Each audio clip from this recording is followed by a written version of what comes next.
Mummy, તને કેટલી વાર કહ્યું છે કે તું દવાઓ સમયસર કરવાનું રાખ. આ તારી માટે હું કેટલી બધી મહેનત કરું છું ને, અને તું દવાઓ ના લે તો મારે ભાઈ પર કેવું વીતે?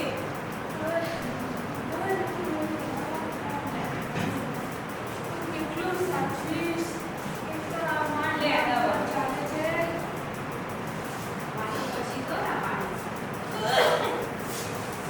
મમ્મી, આજે નોકરી માટે એક જાહેરાત મેં વાંચી છે, એટલે હું ઇન્ટરવ્યુ આપીને આવું છું.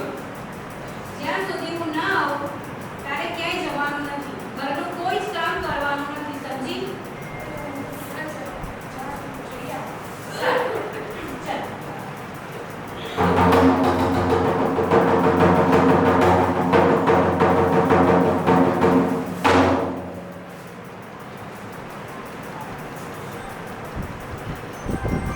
સર, હું આજે ઇન્ટરવ્યુ આપવા આવી છું.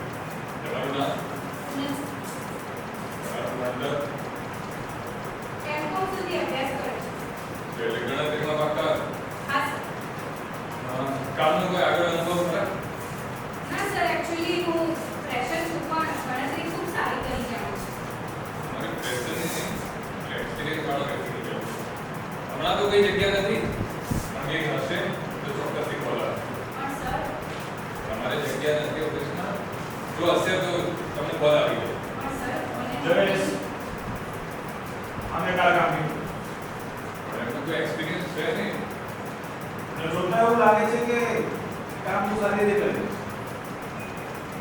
એક્સપિરિયન્સ જયેશ, આ હું શું કહેતો હાલ બોલો. સર, તમારો ખૂબ ખૂબ આભાર. આભાર કહેવાની જરૂર નથી. તમે સારી રીતે કામ કરી જાણો લાગો જ છો એટલે તમને રાખો. Thank you sir. કાલે ત્યાં બેસજો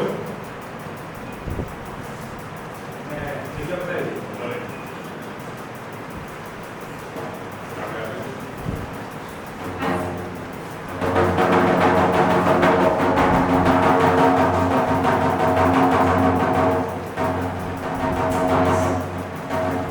આજે મારો પહેલો દિવસ છે. હું એટલું કામ કરીશ, એટલું આગળ વધીશ. મારો પગાર આપશે ને એટલે હું મારી મમ્મીને ખૂબ સારા અને મોટા ડૉક્ટર પાસે લઈ જઈશ.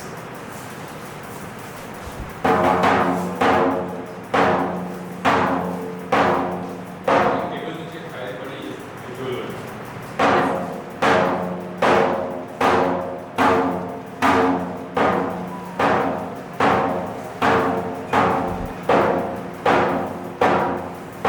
ખાલી જોઈ હા હા, બસ બે જ મિનિટ. પધરે જોઈ.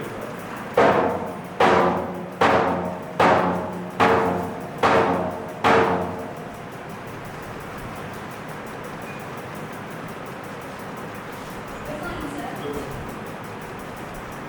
સારું. હા આપણે જયેશભાઈ સમજાઈ જશે. કરો કરો કામ. કામ બરાબર કરો. સરસ.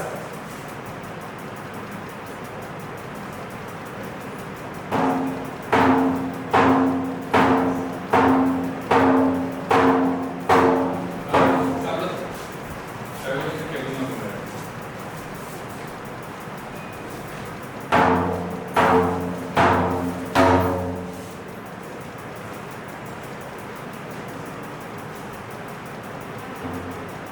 May I come, sir? તમારે કમી કહેવાની જરૂર જ નથી. આવો આવો. Sir, આપે મને બોલાવ્યો? આ તો પેલા 4-5 નમૂનાની ફાઇલ આપી દી. કામ થઈ ગયું. હા, sir. નમૂનાઓ તો ready થઈ ગયા છે. તો ફાઇલ હમણાં જ આવે છે. અરે આવો આવો. તો જરૂર નથી તમારે ફાઇલ લાવવાની. Sir, અમે જ તો કહ્યું કે ready કરીને ફાઇલ આપો. તો થતું રહેશે. શું કહું છું? જીવનમાં બસ આમ ફાઇલો જ આગળ પાછળ કર્યા કરશો કે જીવનમાં આગળ પણ વધુ છે. Sir, કામ કરવા જાણીએ છું ને. હું એ જ સમજાવું છું. જીવનમાં આગળ વધુ છે. જો, sir, કામ કરવા આવો છો અને આ બધું મને પસંદ નથી. કઈ વાંધો નહીં. કરો કામ. જાઓ. અને હા થોડું આપણું વિચારજો હો. પછી જો સર, હું અહીંયા કામ કરવા માટે નોકરી મેં જોઈન કરી છે. મારી ઉપર બહુ બધી જવાબદારીઓ છે સર. મારી માં ઘણી બીમાર રહેતી હોય છે. દવાના પૈસા પણ નથી હોતા અને મારા પિતા પણ નથી, ભાઈ પણ નથી. સર, મારે ઘણી રીતે ખૂબ આગળ વધવું છે. એટલે તમે મહેરબાની કરો. જાઓ.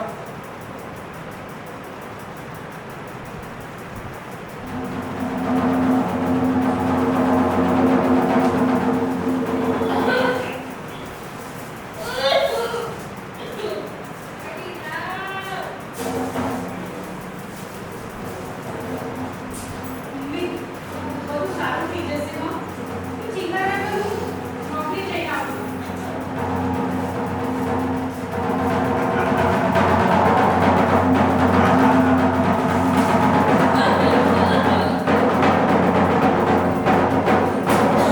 પછી વિચાર કરો.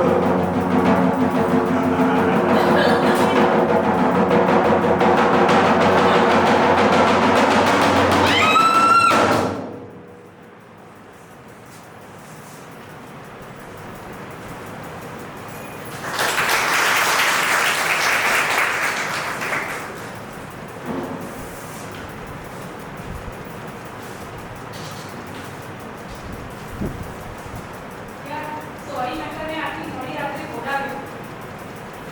શું થયું એ વાતો કર વિગતે.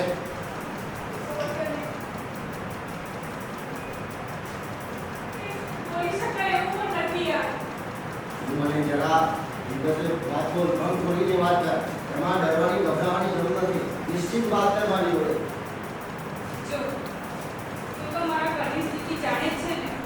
અને મારા મિત્ર કરતાં મારો ભાઈ વધારે છે. મેં હમણાં જે પેલી નોકરી ચાલુ કરી છે ને, એકાઉન્ટ લખવાની. મારો જે બોસ છે એ મારી પરિસ્થિતિનો ફાયદો ઉઠાવી રહ્યો છે યાર. અને યાર આમાં ડરવાની જરૂર નથી. તારી જોડે મોબાઈલ તો છે ને, આ તું ગૂગલ સર્ચ મારે ને એટલે તને બધી સહાયતા મળી જાય. હા, એના ઉપર તું લખે ને કાંઈ જાહેરમાં મારી કે હું જ્યાં જોબ કરું છું કે યુટ્યુબ ઉપર વિડીયો જોડે એના ઉપર પણ બધી માહિતી મળી જાય. તો કેવી માહિતી? અને 2003 ની એચએસ એક્ટ હેઠળ જે છે કાર્યસ્થળ હોય મહિલાઓનું, જે સરકારી હોય કે ખાનગી ક્ષેત્ર હોય કે જાહેર ક્ષેત્ર હોય, જ્યાં પણ આ રીતે ઓફિસની અંદર શિપોક્સની રચના કરવામાં આવે છે. જીવો? હા, અને તમે ઇન્ટરનેટ ઉપર પોર્ટલ પર પણ તમે ખાનગીમાં ફરિયાદ કરી શકો છો. તમારે ડરવાની કે ગભરાવાની જરૂર નથી. તું ત્યાં જઈને ફરિયાદ કર. શિપોક્સની રચના કરવામાં આવે છે. જે સ્તર પર 10 થી વધારે કર્મચારી હોય એ ઓફિસની અંદર, એ કંપનીની અંદર શિપોક્સની કમિટી રચના કરવામાં આવે છે. પણ હું મારી રજૂઆત કરીશ તો લોકો મારા ટાઈફા જોશે યાર. મારી બદનામી થશે. એ ઘટનાની ના થાય. એ જે ફરિયાદ કરવામાં આવે એની ગુપ્તતા જાળવવામાં આવે છે. એ ખાનગી હોય છે. અચ્છા, હા, તો અત્યારે જ કરશે. એ મારી મદદ કરશે ને? હા, કરશે, જરૂર કરશે તારી મદદ.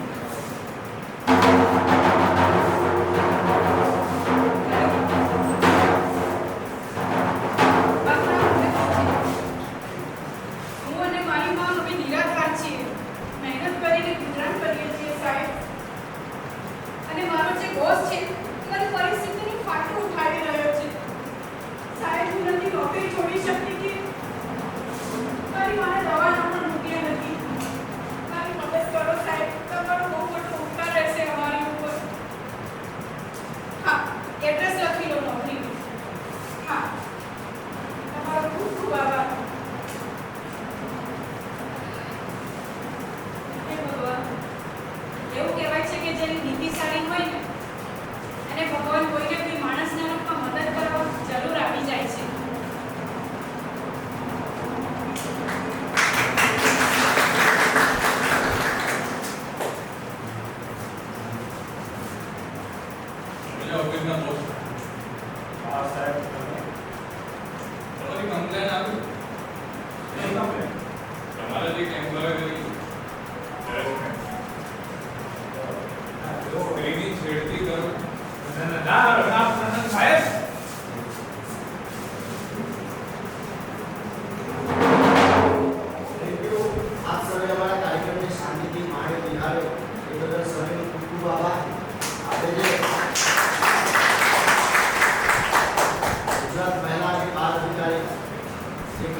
સરપંચની કચેરી છે એ દ્વારા આપણને ઘણી બધી માહિતી હોય છે, પણ કેટલીક મહિલાઓને આ વિશેની જાણકારી નથી હોતી. સી બોક્સની ઓફિસમાં કામ કરતી હોય, આપણો બોસ આપણને હેરાન કરતો હોય, પણ બિચારી મહિલા એની બદનામીના કારણે એ રજૂઆત નથી કરી શકતી, ફરિયાદ નથી કરી શકતી. તો તમને આજે પરફેક્ટ ખ્યાલ આવ્યો હશે કે તમારી આજુબાજુ તમારી જાહેરમાં કે ઘરેલું હિંસા હોય, તમે 181 અભિયાન ઉપર ફોન કરીને પણ જાણ કરીને ટૂંકા સમયગાળામાં તમને સહાયતા મળશે, મદદ મળશે. બરાબર? તો તમે સી બોક્સનું પણ ધ્યાન રાખજો.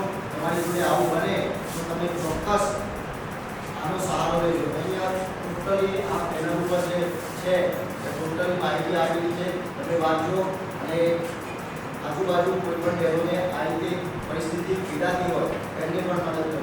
Thank you.